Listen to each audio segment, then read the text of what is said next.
He would just beat me up, even in front of his friends. It was not a problem. And he would take me on vacations after beating me up. I would feel numb if I'm not being beaten. So at times I would just provoke him for him to beat me then. That was our love language. We got used to loving each other through violence. I found out that he's getting married on that Saturday, and I didn't know about the other lady.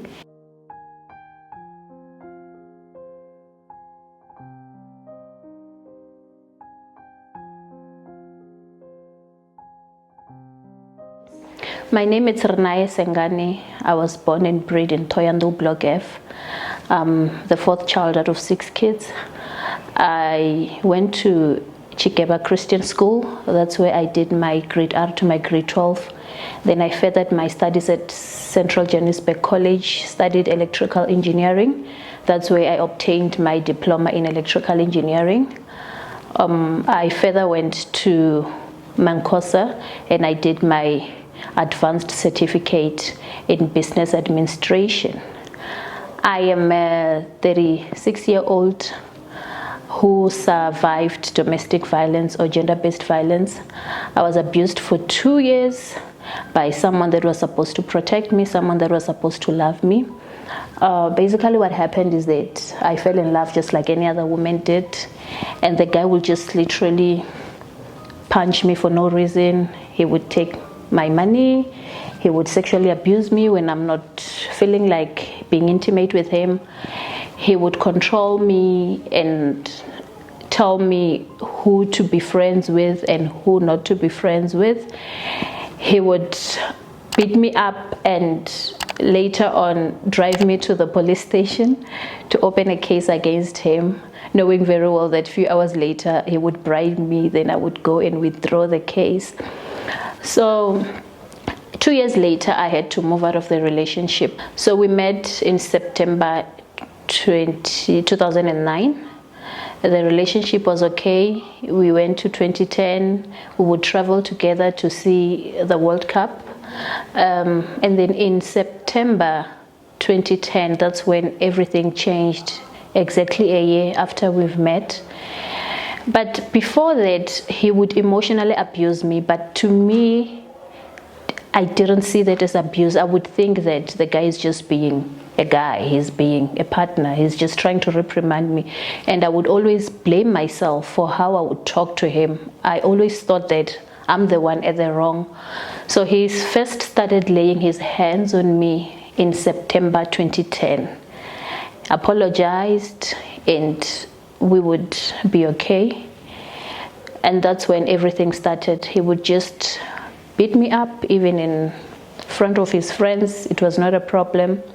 And he would take me on vacations after beating me up. His family knew about him, but my family didn't know about him because his sister, his elder sister, would also try to talk me into not getting him arrested. The first time that he beat me up, I had a party, just a normal party, and then I invited guys that I grew up with. He saw me with some guy, and then he was taking me to town to buy some alcohol, and then he accused me of cheating with a guy. That's when he started beating me up, and it became a norm. It became something that we got used to a point that I would even provoke him for not, if it took about a month without him beating me, I would provoke him. I was just used to being beaten to a point that sometimes I'd feel like I'm unsettled. My body would feel numb if I'm not being beaten. So at times I would just provoke him for him to beat me then. That was our love language. We got used to loving each other through violence. In 2012, May the 15th, that's when he beat me up. He took me to a bush and then he beat me up there with one of his girlfriends also. The two of us, we were being beaten on the same day because I found out that he's getting married on that Saturday and I didn't know about the other lady. He had my bank card. Then when I saw his pictures on social media, boys being separated from men, tried to call him. He rejected my calls. The same night, later at night, he went out with his friends, hosted his friends. Then I saw my card buying alcohol and being used. I blocked the card. Then the following day he came to my house, says that I embarrassed him in front of his friends because when he tried to swipe, then the card was declined. When I found out about him marrying the lady, I stalked the lady, got her numbers, and then I called her and I told her that I'm also a girlfriend and I didn't know that she existed or he was dating someone else. So I just want to inform her that I'm also his girlfriend. So probably they had a fight on that day, which was supposed to be her big day. And then later on at night, he came with the same lady. And then he took us both to a field where he beat us both. And only then I realized that he's been with the lady for years and he's been beating her to a point where she even has a mark of an iron on her back. So I had to run for my life. I left the field. I left them, the two of them, and I went to my house. The same night, I packed my bags and I called a bakkie. Then I moved from Venda to Polokwane. That's how I left the guy. And later, I think 5 years later, a friend of mine, a very close friend of mine, was brutally killed by her boyfriend of 5 months. So it triggered the pain that I went through, and I thought that I had healed, but I had not healed. That's when I started talking about my story. That's when I started assisting victims of gender-based violence, and then I registered an organization that deals with gender-based violence. So basically what we do in my organization, it's called RINAE SENGAE Foundation. It took after my name. We assist victims of gender-based violence and vulnerable children. If a woman is being abused and she wants to walk out, we've got counseling programs where we refer them to relevant people that can talk them through moving out of a relationship, because as a survivor myself, I understand that it's not easy to just pack and go after the first beating or the second beating. It takes courage and it takes someone to be bold to move out of an abusive relationship. So we assist women that are being abused who want to move out of an abusive relationship.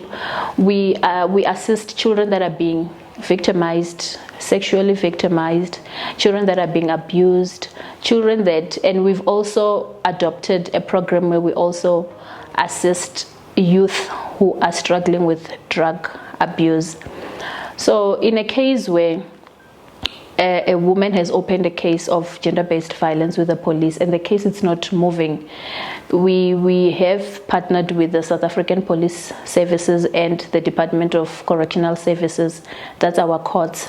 So that's where we also take the case of the woman, provided we've got a case number and the investigative officer. Then we take that case and make a follow-up, try to assist the police or try to assist the NPA in working with the case that the perpetrator must be sentenced or the victim must find justice. So with the emotional abuse, he would just call me names. He would tell me that I'm not good enough, because before an abuser, before someone that abuses you lays a hand on you, they deal with you emotionally. They manipulate you to think that you are not worth it. They tell you all those words and you live according to those words. You find yourself as someone who's not worth it. He would tell me that no man would ever love me. I would dress up, I would put on my makeup, look myself in the mirror and see myself as someone who's not worth to being loved by another man. So I lived in that shell, or I lived in his shadow of being reduced to what he would call me or what he would make me believe that I am. So he would emotionally just say a lot of painful words, and then sexually he would force me into being intimate with him. Especially that would happen especially after getting a beating. And he wouldn't beat me on my face, he would beat me from my neck going down, because then that's not sufficient evidence, or rather I wouldn't want to dress off for someone to see my bruises. So he would just beat me all over my body, and after that he would just make me take off my clothes and have sex with him. So that's why I would also say that he would sexually abuse me. He would also take my money. He would also take my bank cards. I remember this one time I had to do my driver's license, and then he told me that we can do it, but we can do it for cheaper. We don't have to go through the right channels. I gave him a lot of money, and when I asked him about it, he would just beat me for asking him about it, or he would beat me for not trusting him or for defrauding me. He would tell me that he would never steal from me. Why am I asking him about the money? Because he's still trying to negotiate with the person that's supposed to get me a driver's license. So me healing, I had to heal through other cases, other women that I was assisting, because one lady who's a clinical psychologist said to me, but RINAE, you can't be telling your story and be helping all those women and seeing women that have been brutally killed, because usually how I do it is that I would literally go to the crime scene and see how brutally that person has been injured. That when I also work my cases, that I know what I'm fighting, or I know how to fight, because then I'll have an image of the lady, and then I can then write my report and explain how brutally the person was. So the lady offered to take me in for debriefing, which is counseling. So that's how I healed. And having to explain my story over and over again, having to tell people about my story, I got to a point where it wasn't embarrassing anymore, because now I'm dealing with women that are being killed, and I'm just telling my story. I managed to survive. So my story became something that I got used to, and it became a healing process to me. And the debriefing part also, where I would just go anytime I want to go for psychological sessions, and that's how I healed. So there's two major cases that really made me want to work with women, or really activated the passion that I have, because I've always been passionate about activism or assisting women. The first one was a case of a friend of mine that was chopped into pieces by the boyfriend. They had met 5 months, and then he killed her. That's when I went to the parents of the deceased, and I asked them if I could assist them. The guy had left, he was on the run for 5 months. Then we tried to talk to the media, we tried to share it on social media that we can get him. And that's one of the cases that really put my life in danger, because I would also get anonymous calls telling me that I should need to drop the case, because the guy was out on parole for another murder case. He had murdered his ex-wife and an attempted murder of the son. So he stabbed his wife to death and stabbed the son, but the son survived. So he was out on parole. Then he met my friend. He called her to come visit him for a night, and then that's when they started fighting. He killed her. He left the place. Then he was found 5 months later at Hammanskraal with a totally new identity, also staying with a woman in Hammanskraal.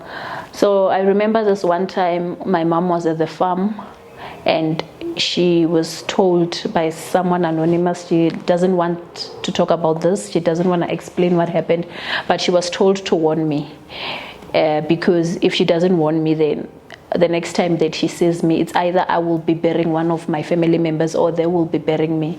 So that also got me scared, that if someone could go to my mom's house or my mom's farm and explain to them, or rather warn them about what I'm doing. But that didn't stop me. And that case also created a drift between me and my family. My mom told me that I shouldn't come home. I believe that was because of anger, and she was also trying to protect my other siblings. But then I also didn't stop, because, well, it's passion, and I wanted to fight for women. And a 3-year-old child who was also raped by their biological father. Now that one really made me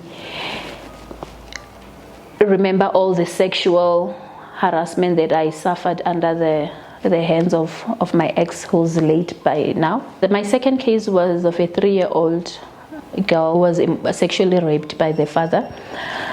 So we heard about it, and then I went to the village where I found the grandmother and the 3-year-old. So just like any other child, I thought the kid knows how to speak English. So I went to her and said, "How are you?" She kept quiet. "How are you?" Then I'm like to her, "Why aren't you at school? I thought you know English. Don't you know English?" She says to me, "I do know English, but I only know how to say thank you, baby girl." So it quickly came into my mind that there is something about this thank you, baby girl. I need to ask her more about it.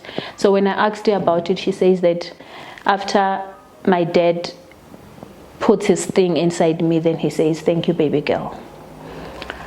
The father came in. I just became violent with him, and then I was also arrested for a day for being physically violent with him, because with what the child had said, it just triggered me, and I felt, what kind of a father would rape their 3-year-old child? And then he opened a case against me.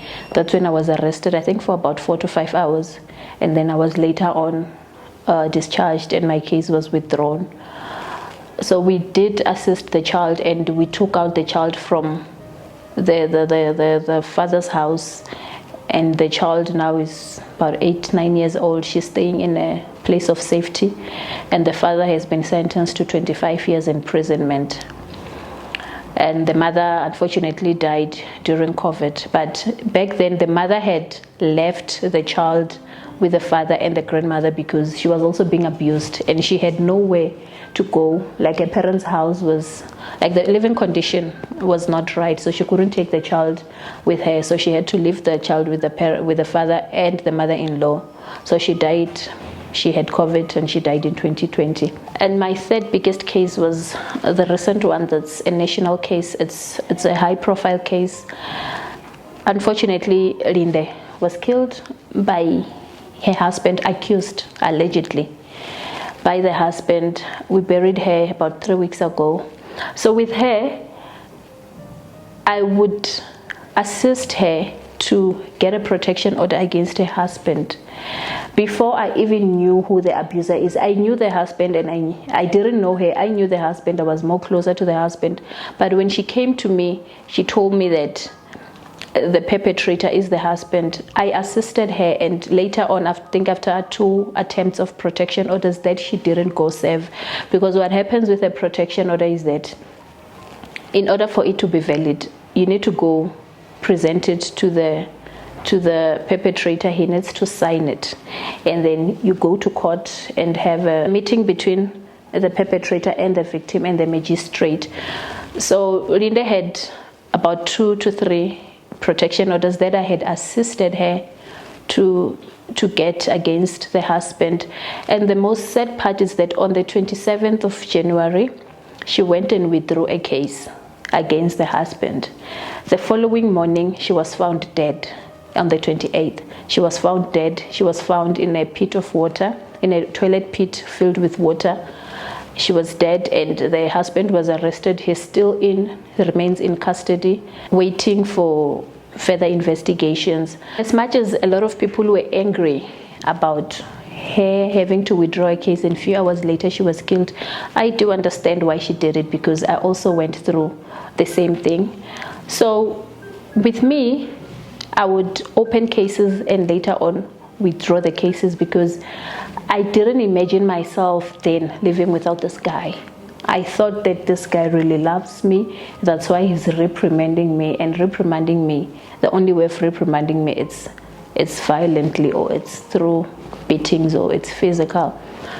So now I know better that these are the procedures that you need to follow if you can't open a case, because a lot of women are still very much scared of opening cases against their husbands, because usually the husbands are breadwinners.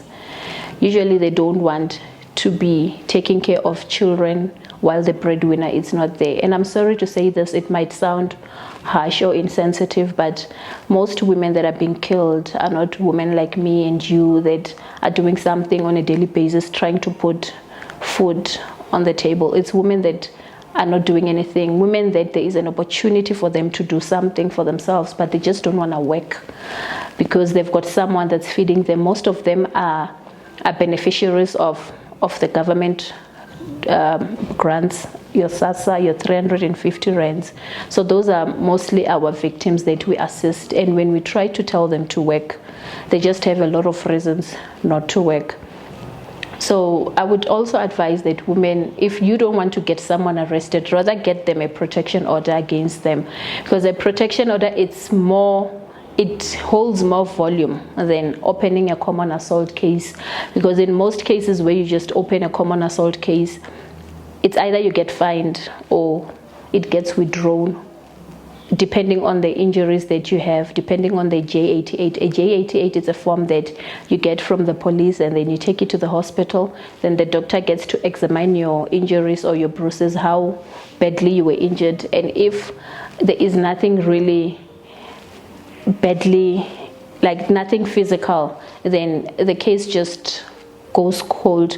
Some of them, if they don't admit, they just get a 3 months sentence, which doesn't really change a person from abusing you. But with a protection order, it's valid, it never expires. So you get a protection order against the person who's abusing you, and then they explain what the conditions are. You can still stay in the same house with someone who has a protection order against you, provided they do not repeat or they don't violate the protection order. And once that protection order is violated, then you just go present it to the police, and then it becomes a criminal offense. That's when you get arrested.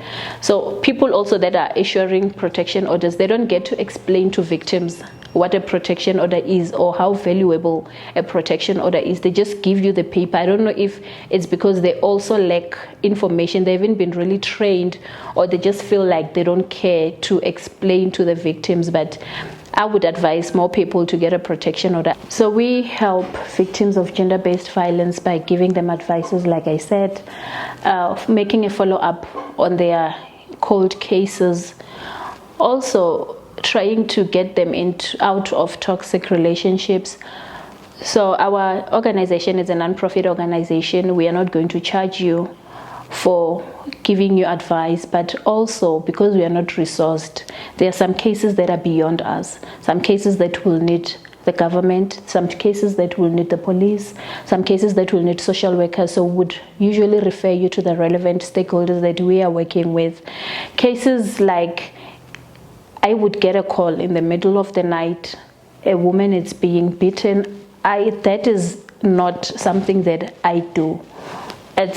I would just refer you to call the police, because that's the duty of the police. Then we can only come and support you in court.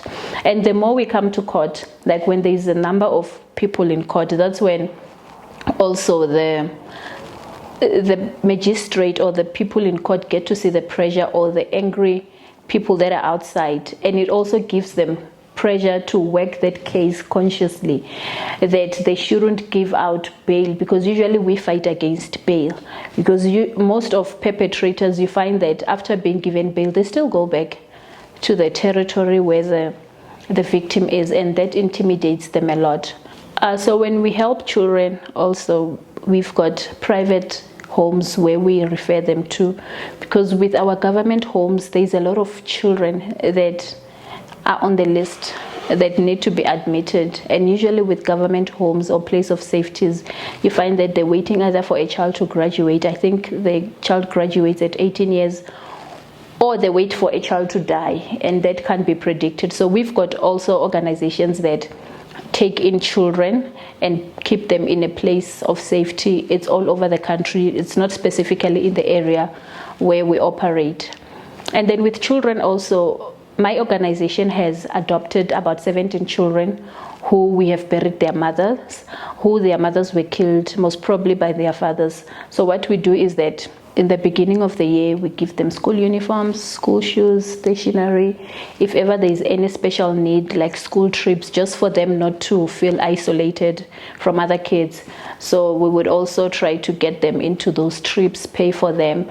And if there's any special needs also, that we feel that just like any other child, they also deserve to have the special need, that's when we assist them. So we've got a database of those kids because we also depend on fundings that we get from private organizations or private structures or private companies. We don't have any or any fundings from the government. We've been applying, but well, we all know how the government is. So what usually happens is that we would just go to our people, you know, and ask them to give us this certain amount, or rather to pay into their account if it's a school account. So that's basically what we do with most children. And if we find out that a child is just being in a toxic relationship where the parents are always fighting, we make sure that that child is removed into a safer environment. Usually our organization is found in Thohoyandou at the South African Police Services. There is an office called a Victim Empowerment Office. So because I'm basically based in Joburg and Polokwane, so a lot of people that we are assisting are in Thohoyandou. We just refer them to the Victim Support Office. That's where they will get assistance, and then we also refer them to social workers if they need to, because it's not every case that needs me, but because I tell people about gender-based violence, they feel it's important to talk to me, but then I then get to check if this case really needs me, or this case needs another organization that is more equipped, more advanced, or that has money than I do, because a lot of these programs that we do, they need money. So we are on Facebook, RINAE SENGAE Foundation. We are on Instagram, RinaeSengae Foundation, like it's one word. Hi, my name is RinaeSengae, and I have been through the most.